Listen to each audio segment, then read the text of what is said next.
Hey there, it's Jared Hamilton with the Hamilton Group at Cherry Creek Mortgage. Welcome to another edition of Java with Jared. Once again, happy Friday, everybody. Hope you are doing fantastic.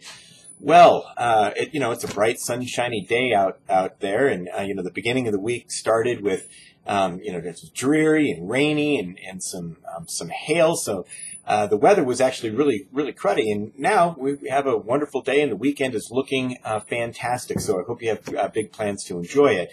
But the market and interest rates experienced something quite similar. For the very start of the week, we saw interest rates continue to decline and get worse. And then all of a sudden today, saw the market rally, and we are finishing the week up just slightly of where we ended last week. So rates are about the same. So we just saw a reversal of fortune, much like we're seeing in the weather out here. We didn't see a whole lot of economic data that was released into the market. The most important number was out today, and that's what's caused the market to rally, and I'll talk about that in a second. But we first saw the producer price index come in, and that was actually a big surprise. It caused the market to actually deteriorate fairly significantly. It showed an increase of 0.5% versus expectations of about 0.2%.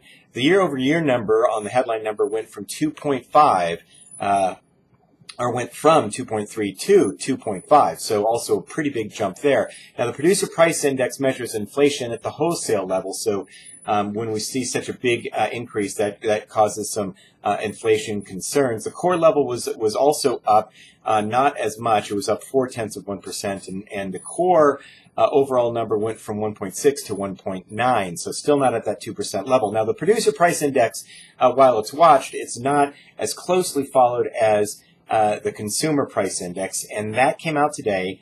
And again, that now showed, and that caused the market to rally because that showed that, well, maybe inflation isn't as big of a concern. We only saw an increase on the headline number of 0.2%, but actually the year-over-year number went down to 2.2 from 2.4.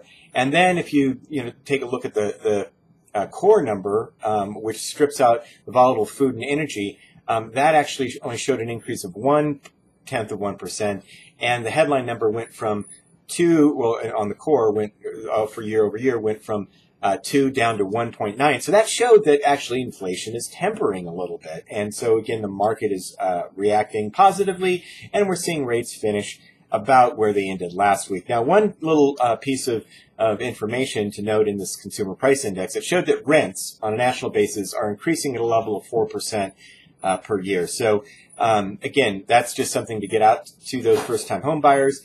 Rents will just continue to increase here with these low vacancy rates, especially here in Denver, and so it just increases the case for actually buying your house as opposed to renting. So.